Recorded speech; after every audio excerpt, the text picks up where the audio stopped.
Hey guys, it's the Loud Guys. Today we are going to watch 13 things about USA I can't live without anymore. And before all that, I'd like to introduce you to Muskan. Hey guys, I'm Muskan and I'm Pari's new partner. My full name is Parbram and everybody know me like that only. Pari is my nickname, but we love to call him as Pari because Pari is a bit cute and short name. Parbram is like Par Brahma. Like Pari. Parbram means God, so yeah. Okay, yeah. But Pari is cute. Yeah, it is cute. So do tell people what do you know about USA and everything. I don't know much about USA. I know about Canada, provisions of Canada and so on. Let's see in this video what's next. And she used to previously work somewhere with immigration offices and all. So she knows very much about it. So yes, now we are going to see 13 things about the USA I can't live without anymore. So this is something that happens with somebody who just migrates to some other place. Like in India too, like if I live from we can say a second tier city. Yeah, Surat is second tier city. Yes. And then if we move to Bombay, then there are some things that you can't live without because Bombay is a very fast life. Consistently and something crowdy city, I think. Yeah, it's crowdy for us at this point of time, but when you live there you just love the crowd. Yes. I have seen a lot of people going from Surat and they just love it out there, or either they just hate it. They're like, we cannot cope up with this fast life. So that is how opinions are, and I think so she is going to tell us about, and she's from Germany. So Germany is also an advanced country, US is also an advanced country. So let's see what are those 13 things and can we relate to it. So let's start the video. It's been 5 years of me living in the US, so what do I really think of this country after really all cute, this time? I like her cat eyes. Hello, Servus, and welcome back to my YouTube yeah. channel. My name is Felicia. I'm originally from Munich, Germany, and 5 years ago today is when I arrived in the US for my first long-term stay here. I had been to the US for a 2-week-long high school exchange and for vacation before, but I had never actually lived here. Until August 13th, 2016, when I got on a plane from Munich to Paris and then from Paris to Cincinnati to start my exchange semester at the University of Cincinnati. Ooh. And what was supposed to be just a 5-month-long stay turned into me coming back over and over again on different visas until I received my green card in September 2019. Ooh. If you want to learn more about me winning the green card lottery, I'm gonna link the videos about that down below and also up here. Since that day 5 years ago, I haven't been in the US permanently. I spent a little over a year in Germany during that time too, but I still consider this my 5-year US anniversary. Yay. And I think this is a great occasion for a recap, which is why I want to share 13 things, since today is August 13th, about the US with you that I don't want to live without anymore after living here for 5 years. I also made a list of things that I still can't get used to here in the US after all this time, which might be an even more interesting topic. But I figured it would sound a little snooty to celebrate this anniversary by basically listing all the complaints I have. So I'm sharing the positive things with you guys today and then giving you the other side next week. Oh, and if you follow me on Instagram or watch my YouTube stories, you probably know that I'm actually in Germany at the time that you're watching this, but I'm recording this here in Cincinnati right now. Number one on my list of things about the US that I don't want to live without anymore is air conditioning. As you guys know, it's pretty normal in the US to have air conditioning in buildings, whether that's stores, public buildings, or private homes. More modern buildings even have central air conditioning usually, where the air gets circulated through these air vents that you'll find in every room. Now, why is this so special? For those of you who don't know, in Europe and actually in most countries of the world, it's actually not standard to have air conditioning inside of buildings. Need it. Now, in one of my pretty early videos, I actually said that I wasn't a big fan of central AC, and many of you guys commented that I wouldn't say that if I lived in a hotter area. Now, first of all, Cincinnati does get extremely hot and especially humid in the summer. This year it's been fluctuating a little bit more, but usually from about April to September, it's 80 to 90 degrees almost the whole time with a really high humidity, which often makes it pretty hard to deal with. It'll get over 100 degrees a lot too, so like around 38 degrees Celsius.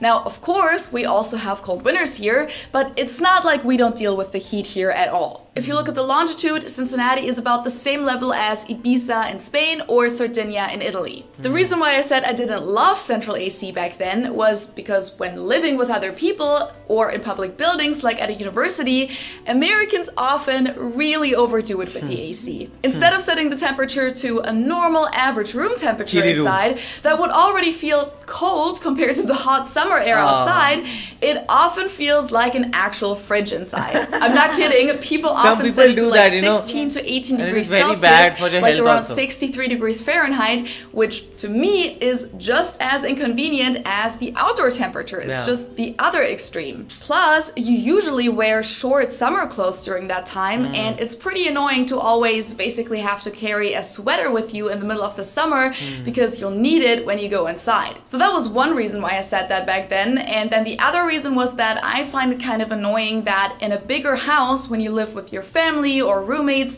it's all regulated centrally. So you can't turn it up or down or even off just in your room or just in the living room. If the rest of the people want the AC mini on, switches you for have central to AC live too. with it. At most places you can usually close your vent in your room, but that doesn't usually make that big of a difference. I'd personally like it better if you could regulate the temperature individually in every room. I remember that 5 years ago when I came here on my exchange semester in August, I was sitting in my room doing homework or something, and I was wearing my warm winter clothes that I had brought for later on in the semester, and I was also wearing a scarf because I found it so cold inside. And I also got sick for like a few weeks straight right after I came here because the AC was so cold. But besides that, I think it's awesome that AC exists here because it helps a lot with the humidity, and it's also just really, really nice to be in a restaurant or even in a club with a dance floor and not have to sweat your ass off. In Germany, when it's hot everywhere usually. On the subway, in restaurants, at school, in the office. But here, you don't usually have to worry about your legs sticking to a chair when sitting down in the summer, so that's pretty awesome. Plus, ceiling fans are great too, so when I'm home in Germany in the summer, when it's actually hot there for once, I actually do miss both my AC and my ceiling fans. There are even Number no two ceiling fans in is Europe. customer service. I know that many Germans don't share this opinion, especially the ones who only know this from vacation to the US or from the media, but once you've gotten used to it, American customer service is pretty amazing. Whether it's at a store or a restaurant, overall people working in customer service just treat you really, really nicely here. They'll be friendly, make small talk with you, and usually try to accommodate every request you might have, even if you're basically asking to create a whole new meal that isn't on the menu. In Germany, you'd probably just get an answer along the lines of, "That's not possible." Not even a sorry in a lot of cases. Of course, this isn't always the case, but overall, this is a difference that really sticks out. And even though many Germans say that they prefer the direct and sometimes even unfriendly German customer service, I really haven't met anyone who says that after living here for a while. It definitely takes a little bit to get used to the American way because as a German, In India, it might is seem disingenuous at dependent first, on maybe the even hotel fake itself, and like, over on the the restaurant. top, but it's kind of like a They can be cultural good also, language that you'll they have can to be not learn good. how to speak and understand first, and I personally don't want to live without it anymore. I've had so many people working in customer service just make my day much better just by being friendly or exchanging some nice small talk. It can even make running Somebody errands can a talk much to you more nicely and pleasant can make your experience. day. I just recently told a story about when I had to get my Ohio driver's license renewed on the podcast. That was a perfect example of this too, so I'll just link that episode down below. Of course, I know that, especially in the food service industry, a lot of the good customer service goes back to the staff being paid only a few dollars an hour and mainly relying on tips. But you'll experience the good customer service in other fields as well, where people are paid much better, so I would argue that it's much more than just the tipping culture. Another cool thing about the US is that there are so many entrepreneurs and creatives in this country that you can learn from. The next point on my list is convenience. I feel like this one is a pretty obvious one, but the Because US of really drive-thrus, I is the think so. country of consumption and convenience. You need some milk, a new bathing suit, and a new lamp for your living room. Just go to Walmart or Target or any of those stores and you'll find everything in one store. Big Plus, there's departmental most stores. likely also going to be a Starbucks in there too. You're in a hurry, but you need to stop by the store for a couple things? No worries, just run in, check out at the self-checkout machine, and usually you don't even need to bring your wallet, just pay with your phone. If you realize at midnight on a Sunday that you're out of tomatoes, no worries, just go to the grocery store. Many of them don't close until 1 that a.m. is or never. strange. And stores aren't closed 1 on a.m. Sundays like they are in Germany. Groceries. What a dream. Or you Wow. can just have the tomatoes delivered, or order takeout from a restaurant with services like Uber Eats or DoorDash or Grubhub, etc. And of course, a big part of this whole convenience thing is also the fact that here in the Midwest, you can just drive to places and you'll usually find parking pretty easily. And the parking spots are huge compared to Germany, and so are the streets. Driving here in Ohio is just so relaxing compared to driving and especially parking seen in those Munich. videos. Is it environmentally friendly? Definitely not. Is it convenient though? Unfortunately, yes. Along with the big streets on parking spots also goes the fact that there's just a lot more space in this country than in Germany.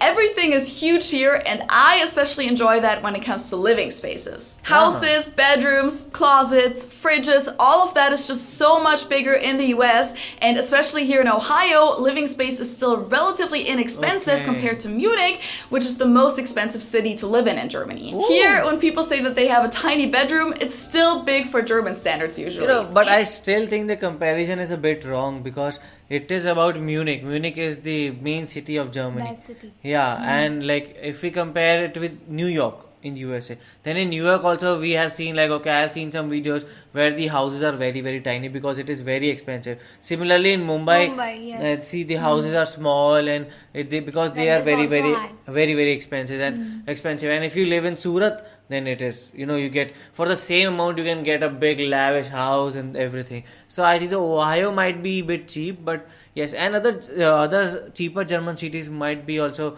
have all those spacious bedrooms and everything. And in Ohio, you can buy a regular house with, let's say, 2 or 3 bedrooms for $100,000 to $200,000, while even just an apartment with 3 bedrooms in Munich is usually over $1 million. The fifth thing that I really wouldn't want to miss about the US is how easy it is to connect with people here. Americans in general are just so open to meeting new people and making new friends. You can combine friend groups pretty easily if you're having a party or a barbecue, and especially as someone who's new to a country, it's a lot easier to find friends than it would be in Germany, where friend groups tend to be a little more closed off and long-term. Plus, I feel like Americans are great at genuinely being interested in another person's story and finding common ground, even if you're really different people on the surface. Number 6 is pretty simple, but it has become an absolute essential part of my life.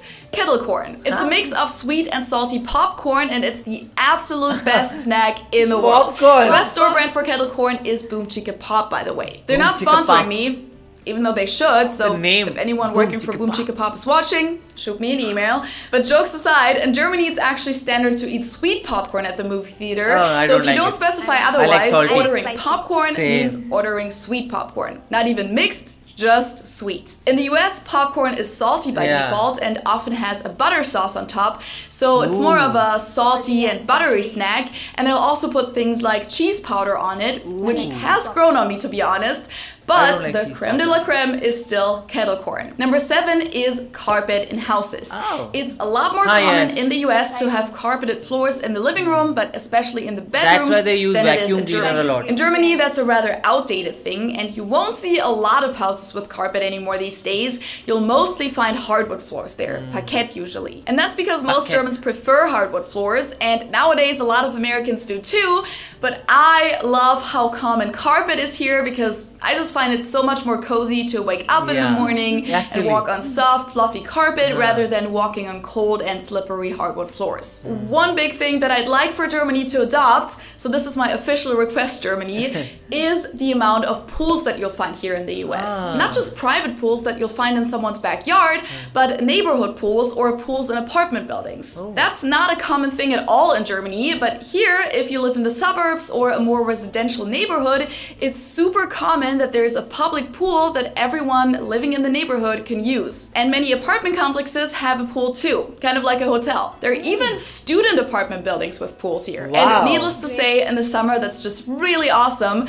You either have a pool in your own neighborhood or you'll go to the one in your friend's neighborhood or building, and they often have public grills too. The next thing that I love here in the US in my daily life is the bar culture. I feel like overall it's a much bigger bar/pub culture here than in Germany. Germany, especially compared to Munich, where we don't have a lot of bars where you just go in and get a drink at the bar and then stand around or sit on a bar stool. Most places have table service, and if you want to go party, you'll usually go to a club where you'll have to pay a cover fee and where the party doesn't really start until 1 a.m. or later. Yeah. Here in the US, I just love how many, let's call them non-binding bars there are, where nobody cares whether you order something or not, and you can just get a beer for $3. This is so or at least good. here in Cincinnati you can. And you can hang out, and many bars even have a dance floor too. No cover fee, and since in Ohio and many other American states, the sale of alcohol has to end by 2 a.m., most bars close at 2 or 2:30 a.m. Oh, wow. Sounds early, and you might wonder, why would I like that? Well, I like it because it means that people start partying much earlier, and I get to go to sleep at pretty much my normal sleep time because I'm a night owl,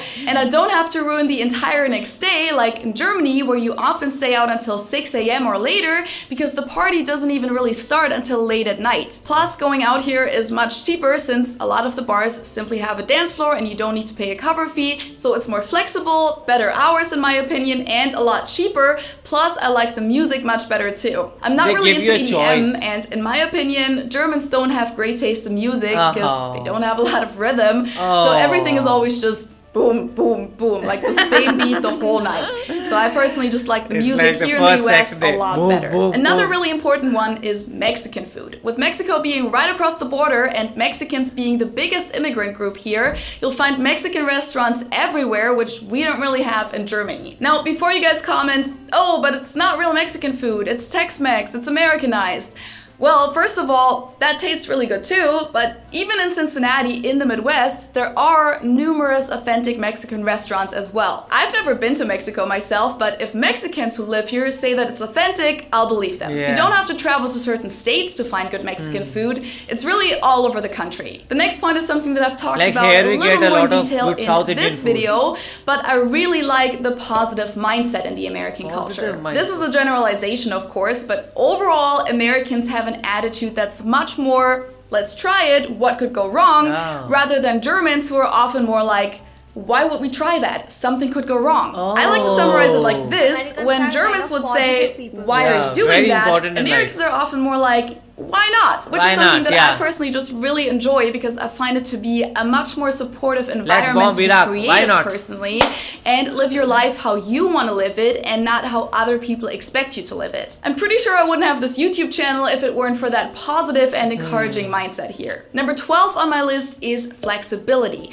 by which I mostly mean that compared to Germany, when it comes to moving or your job, things are a lot more spontaneous and you can decide things much more last minute here. Like, well, in Germany, it's common that you have to give a 3 months notice to quit your job or being fired. It's only a 2 weeks notice here, even for salary jobs, which obviously has a lot of downsides too, but I kind of like how it makes life a little bit more flexible. Even more so with housing, if you rent a place, it's usually a 1-year lease in the US. If you want to stay after that year, you can usually re-sign the lease for another year, but it kind of encourages a lot of people to move a lot, which again might be perceived as something negative, but I personally like how it's normal for people to move around a lot and thereby keep their lives interesting and keep their options open as to where and how they're going to live in the future. In Germany, leases are usually unlimited and people move a lot less in general. If you buy a house in Germany, you usually plan on staying there permanently or at least for a really long time, whereas Americans often just buy houses and then sell them again after a few years to move somewhere new. And last but not least, a thing that I could have included in my point on convenience, but I felt like it deserved to have its own point on the list,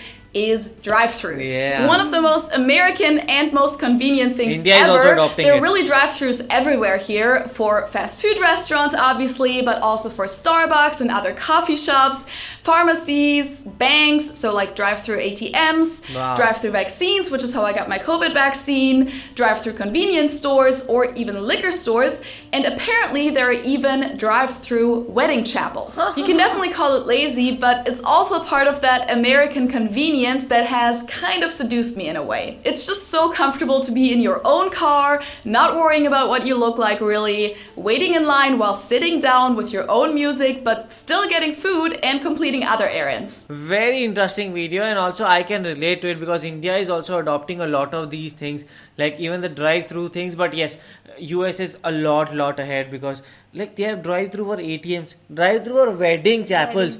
That was very shocking to me. Like, what else do you want? Like drive-through sex. What else can you have? Literally, there could be do not like, because as we know that Americans have a very positive attitude, so they will be like, why not? They might hear this idea and they might build that thing. One of my friend told me about Germany, that Germans are like kind of quiet people. They don't like much rush, or they are like introverts kind of people, and Americans are free to adopt any changes. Oh, like the way she explained that they are definitely interested in your own story, like what you are saying, and they are trying to make you in that friend zone and explain you things around what is going on, and this is here, this is there. I think Americans are extrovert and free people and kind of positive people compared to Germans. Yes, and this is what she highlighted mainly, that if they buy a house, this is kind of an Indian mindset only. That if we buy a house, it is always like, it is our permanent house. This is what we are going to live in for a whole life. Yeah. And I'll then pass it on to my son. He will pass it on to his son. That's how the thinking is. But yes, Americans are like, let's just buy it, then we'll move. There is a nomad kind of feeling. Yeah, and I think so that in that way you meet new people. There can be horrific incidents also, you can meet some stupid people also, but you will still meet new people. And all the other things about how America is like, because she was always comparing everything with Germany, and she was like, okay, housing is very costly in Germany, like in Munich, and here it is better. And then ACs and fans, it is also very much prevalent in India, because we cannot survive without air condition, because it is too much heat. 43-45 degrees is so common in summers. And the thing is, like in Europe, I don't think so there is much more of a need, because most of the time, about 8 to 9 months, there is just winter only, and that too with snow winter, so they don't need much. So it was a very, very interesting video, and she was a very cute presenter of each and everything. So how did you guys find it? Do let us know in the comment section below. So do like, share and subscribe. Bye.